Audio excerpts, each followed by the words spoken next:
Hey everyone, welcome back to All Things Private Practice. I am talking today about Beyond Private Practice, the recession-proofing intensive. This part will be about retreat hosting.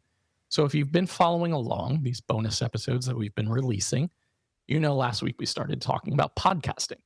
Today we are talking about retreat hosting, which I've done several episodes on throughout these 250 episodes of All Things Private Practice. Make sure to search through my website. They're all categorized in order. Done quite a few episodes on retreats with different people like Gabrielle Giuliano Villani, Jennifer Agee, and several others. So those resources do exist.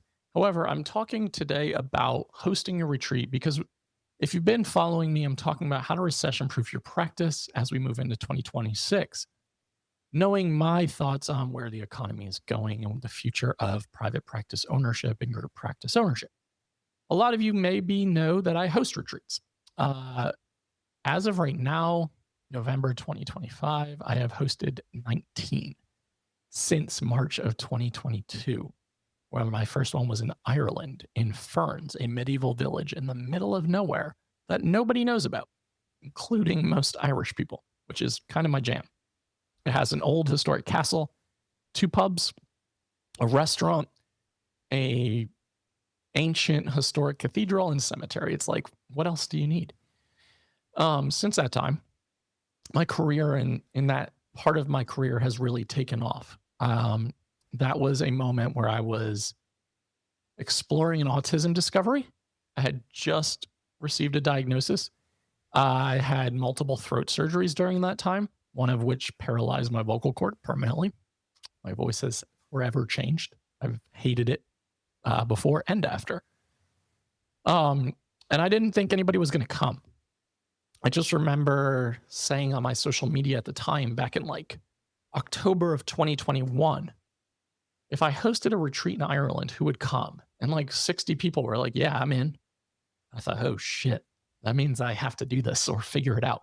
I had no idea what I was doing. I didn't have any experience hosting. I've always been a good planner, researcher.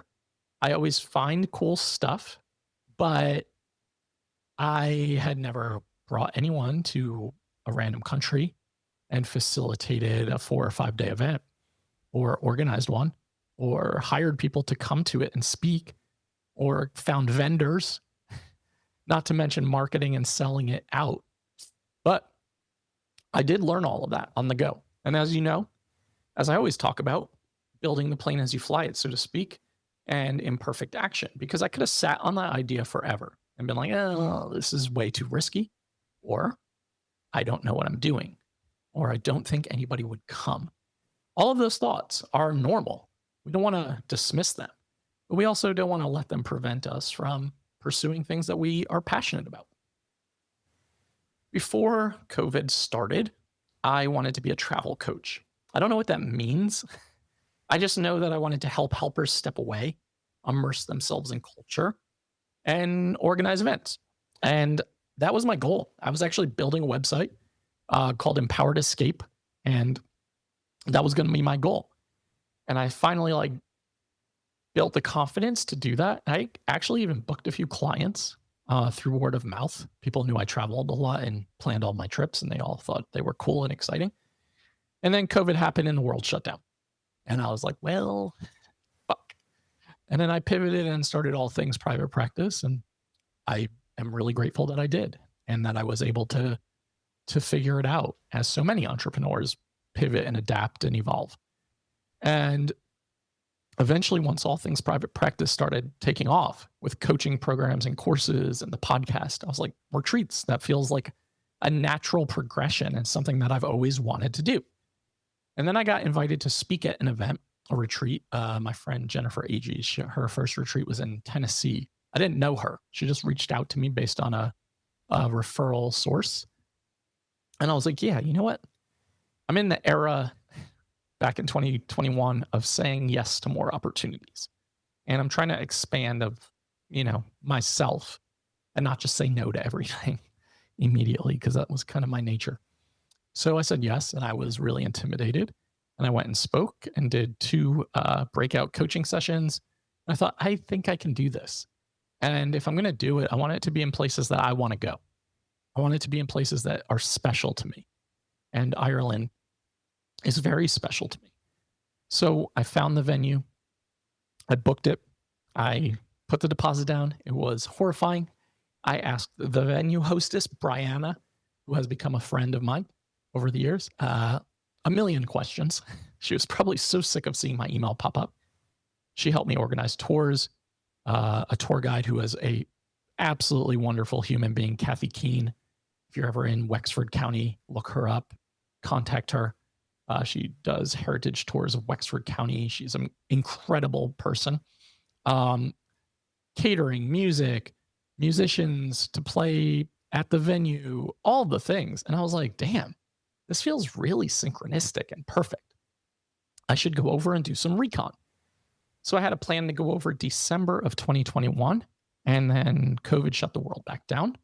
And Ireland started these, as a lot of countries did, like laws where everyone had to be inside in the evening time. And I was like, there's no point to go to Ireland if I have to be in my hotel and not in a pub. So I didn't go and do the recon. Ended up going with a friend to Portugal instead, just for the hell of it. And I kind of went into the Ireland event really not knowing what to expect. Like, there were a lot of stumbling blocks, a lot of things I would have done differently, fast forwarding to today. And I got really fucking lucky. That's just the reality. And maybe it was just like luck of the Irish. I am Irish. Maybe that was part of it. I actually found out later that most of my ancestry on my dad's side came from Kilkenny, Ireland, which is where I've actually spent the last 4 St. Patrick's days unknowingly while at this retreat that I've been hosting. So that's been kind of very cool to learn.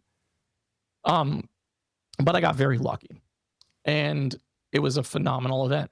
It was 4 nights. And by the time I left, I had already booked the venue for the following year. The woman who owned it, Brianna, was like, "Are you sure?" I said, "Yeah, I'm sure. I'm going to do this again." And because I had created such a buzz with people posting on social media and being like, "What do you mean you're at a retreat in Ireland and you're getting CEs and learning and doing trainings and like exploring the countryside?" I sold out my second retreat in Ireland before my feet ever touched down in American soil. And it's been a whirlwind since that time. I've hosted 19 retreats or summits all over the world. I actually have 2 coming up in New Zealand in March that I'm co-hosting with Gabrielle Giuliano Villani. And I never imagined this is where my career takes me. Back in 2015 in grad school, when I was like trying to pass my licensing exams, I was like, that wasn't even on my mind. The only thing on my mind was, am I going to find a job? Am I going to get licensed? Or can I be hired somewhere? It was never, ever on my mind to be hosting retreats in Ireland and Italy and Greece and Spain and Scotland and New Zealand and parts of the United States and Portugal. No, never, ever, ever. And I am so damn grateful to all of you who have come, who have spoken at these events, who have supported, who have helped spread the buzz and the word. I couldn't have done it without you. I also burnt myself out to no fucking end by doing it. So my thoughts are like, if you want to host retreats, we have to get really comfortable with marketing. We have to be really comfortable with social media. I don't want to mislead you. I don't want you to think like you just can find a cool location and a cool idea. You really do need to build the audience. That needs to happen. I don't think I pulled these retreats off at first had I not already started the All Things Private Practice podcast, the Facebook group, developed a know, like, and trust. Because honestly, like, I see people post about their own retreats in random therapy Facebook groups. And it'll just be like, hey, hosting an intensive or a retreat for couples in infidelity in whatever location. And the flyer looks kind of tacky and the marketing kind of doesn't look good. But that stuff doesn't really matter if you have an audience. But if you don't have an audience, that's not how people are going to sign up. Like, you are really trying, you're casting a very wide net in that situation without a lot of luck. And I hate to say that I host retreats to help other people get theirs started and launched. That's where I see people stumble, is the marketing and the consistency. People will post about their ideas that they're really excited about for a couple of weeks, and then it'll fizzle out. Or they'll post like once today and not again for a month. Or they'll be like, I just can't stand social media. I cannot stand being on there.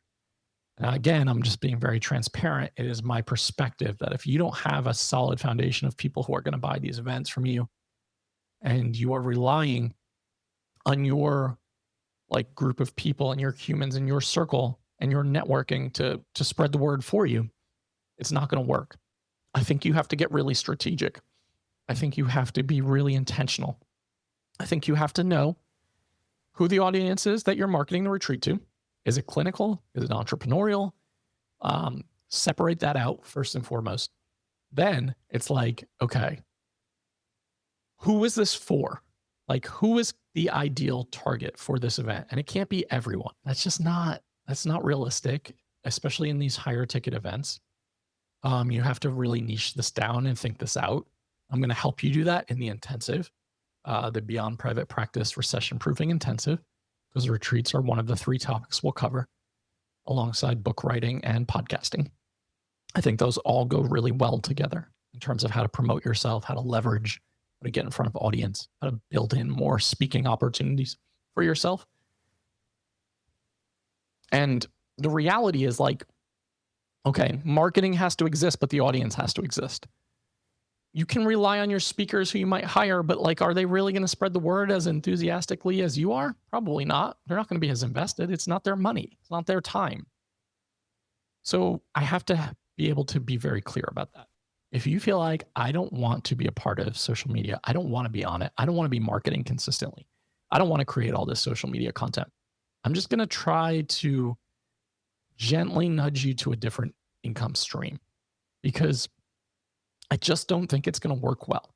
You could certainly start small, one-day events in your hometown. You could be networking with other business owners who are in a similar field. Like if you want to do a wellness retreat, just a one-day situation, low risk, high reward, low financial investment, so to speak. You could certainly partner with like a massage therapist or an acupuncturist or some other holistic healer and someone who does tarot and all the things. You could definitely do that, and that's an option. And I encourage a lot of people to start that way. I don't encourage you to leap in headfirst like I did into Ireland, because when you see the retreats that I've hosted and you see that they've all sold out, I think it creates this perception that that will be duplicated and replicable and it will be easy. I can tell you that is not true. If anyone's trying to host or sell you on like teaching you how to do these things and is saying this is easy, or they have some like magic formula or plan, I would be really hesitant to sign up. It is not easy. You have to have the audience built up and you have to be willing to market it. And I'm going to teach you how to do all of those things in the intensive. In the meantime, whether you come to the intensive or not, what I want you to be thinking about is, who is the retreat for? Who is the target audience, right? Who are we marketing to? And then what will they come away with? What will they experience? How will that transformation take place? Those are the 2 things that I'm going to leave you with for homework. Whether you're coming to the intensive on December 12th or you just want to take this advice, that is where I want you to start. Because until you know those things, the marketing will never make sense and it will be really hard to sell your event. So start there. Make sure that you are marking your calendars for Friday, December 12th from 11 a.m. to 4 p.m. Eastern Time for the Beyond Private Practice Recession Proofing Intensive, where we are going to go through retreats, podcasting, writing your book, and getting started and unstuck. That is first and foremost. $299 for 4 CEs and 5 hours of coaching time and training. And then I follow up accountability body doubling session that we'll be having as well. And then a Facebook group, private Facebook group for everyone who attends, so that you can build community and connection and support. because that's also unbelievably important to success. So make sure, doubt yourself, do it anyway, sign up for the intensive, and I will see you next week.